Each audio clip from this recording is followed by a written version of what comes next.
Have you been changing your eating habits and not experiencing the results that you've been looking for? I've found that there are a few things that are commonly overlooked. So I want to offer you a few areas to consider to take these and then kind of apply them to your specific situation. I'm pretty sure there's a few of them that could really help to alleviate the frustration, get a better understanding, and put some better action steps into place.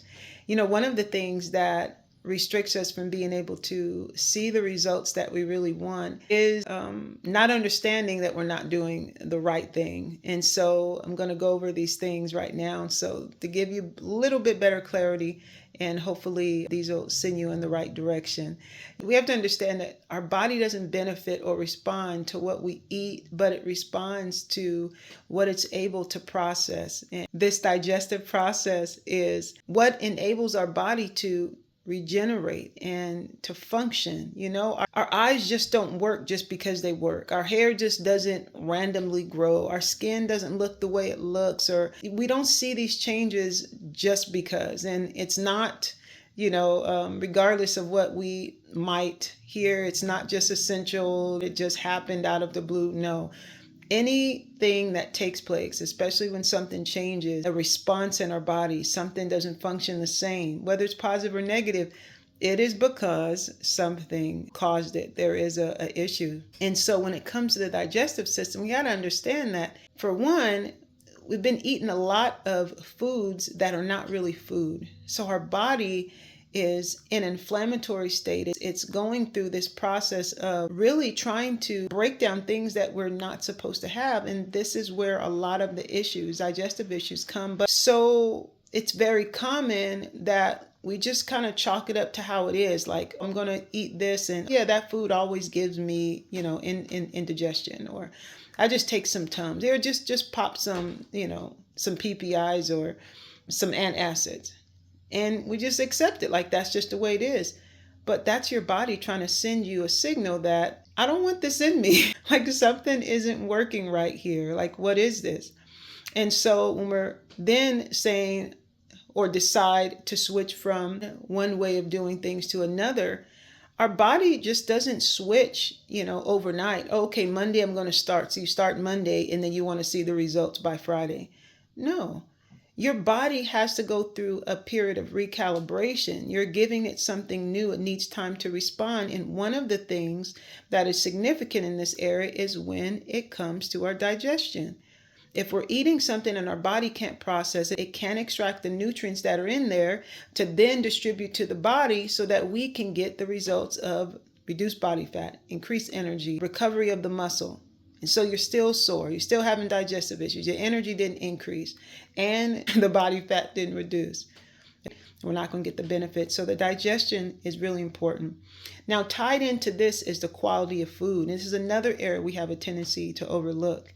And that's when it comes to the quality. So you might say, okay, I'm going to start eating healthy, but then you start to do what? Eat a bunch of processed diet foods. Your body needs real food in order to be able to efficiently go through the digestive process. There's more to the food that we eat than just the macros. So you can get something that says protein, okay? But then what kind of protein is it? Because the quality of the protein is going to determine whether or not it has what's in it to help us. And the quality is going to determine whether or not it has extra things in it that are going to restrict that protein that's in it from helping us. The quality of the protein, it's directly correlated to the amino acids. Cheap quality proteins are not going to have the amino acids, which is the reason why we need the protein in the first place. And so this is very important. If we're getting in poor quality food, we're getting in the inflammatory foods, and the label might say 2 grams of sugar, 0 carbs, 30 grams of protein. It doesn't matter if it has a bunch of chemicals and fillers and things that are now causing the body to become even more inflamed, and the body doesn't know what to do with it. So you're taking in 30 grams of garbage protein and you're not going to get the results that you're looking for. So quality is very important. Another thing is the protein, is that oftentimes we're not taking in enough protein, let alone it being equality. It's not enough protein at all.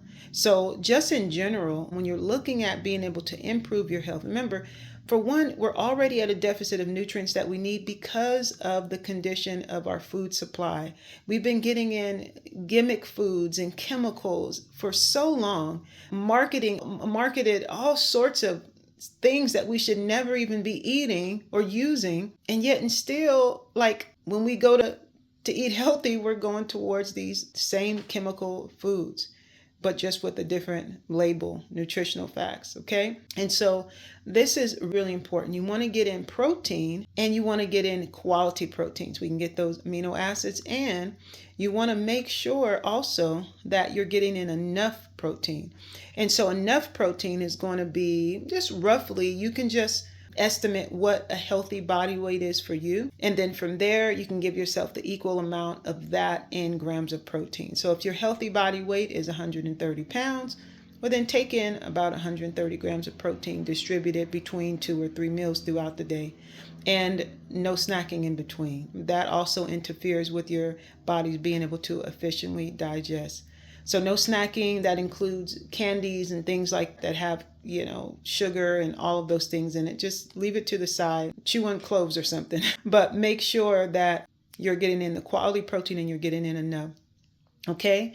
And so the digestive system, addressing that, making sure that you are aware of the damage that's there. Okay? Remember, a high percentage of the population has diagnosed digestive issues. A lot more than that, but they're not diagnosed. So you probably have digestive issues.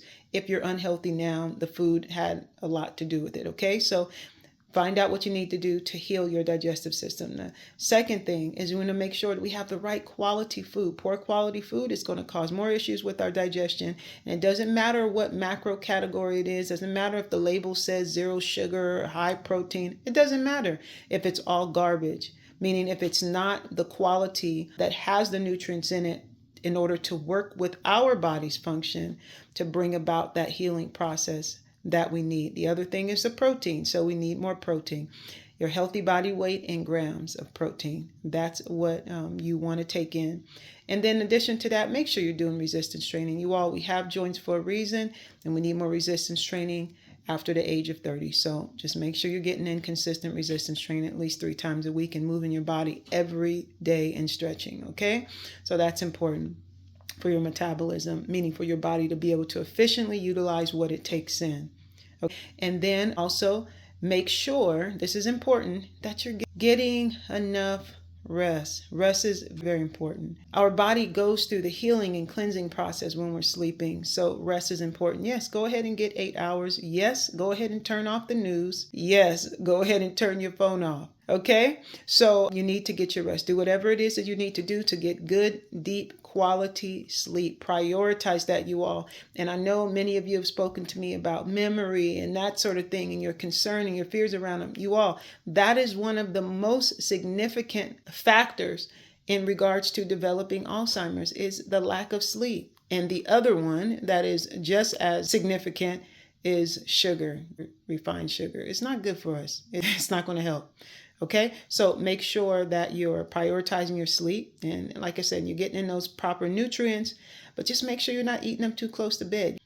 Lastly, and this is tied into everything else, especially digestion, is stress. Find a way to manage your stress, or to address your stress, I should say, because you don't want to manage it. You don't want the negative stress to have a huge impact, or you don't want the negative stress to overtake the other situations in your life. That when it presents itself, that you have a good strategy in dealing with that and dealing with that stress. Now remember, the stress many times is because of our perspective, how we see a certain situation. I can speak of something that's actually good news to someone and they can get anxious. The phone can ring and you can have an expectation. So that's really where the root of stress is. And if you're taking in media all the time, okay, that's going to affect your stress. Why? Because look, we respond. There's a response or dopamine rush that we get even when it's something like a negative fear or bad news. And so this is what we're fed through media all the time, is negative things that trigger us. And even though it's not responding, helping us, we have a tendency to go back to it. So it's going to affect your sleep. So if you're trying to go to sleep, you need to turn off the news. You need to turn off the negativity. And then you have to examine like what it is that you are believing about a situation that's causing anxiety. Don't just accept it. I'm just a worry word. I hear that from parents so many times. I'm just a worrier. And then kind of laughing like it's cute. It's not cute. Like being a worrier, and it's not an excuse. My kids, I'm worried. No. And guys, worrying about work, it's not cool. And just because it's accepted, it doesn't mean it's working. It's not working for you. It's not working because bodies are shutting down at the age of 50. Bodies are shutting down at the age of 70 that don't have to shut down. Bodies are shutting down at the age of 90 that don't have to shut down. These responses that we're getting later on in life, it's because of what we've been doing to it. We got to lower the stress. Our bodies were not designed to carry the stress.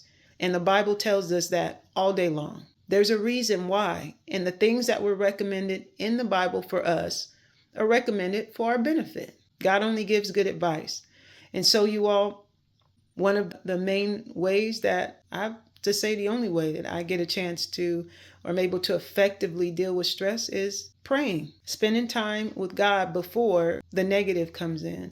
When you're waking up in the morning time, don't give it to your phone. Don't give it to the emails. That's not going to help you. And don't let your mind just run away. No, intentionally turn your face towards the one that created you and who's the only one that could give you peace. That's going to help you to handle that stress. That's going to alleviate. The peace is the only thing that can do it.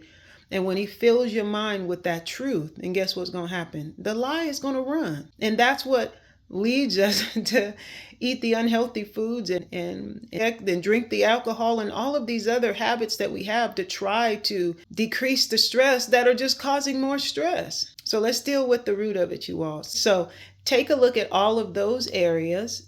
And I'm pretty sure, there's a few of those that you can, re-examine and kind of apply. Relax, calm down. Don't be so anxious about getting these results because the body is resilient. It is going to respond. I can tell you that. I've seen individuals on cabinets full of medication who are able to come off that medication just by addressing what the body needs first. And then there was no need for the synthetic. Okay, you also, no matter what your goal is, please understand your body wants to be healthy. It wants to be strong. It wants to move.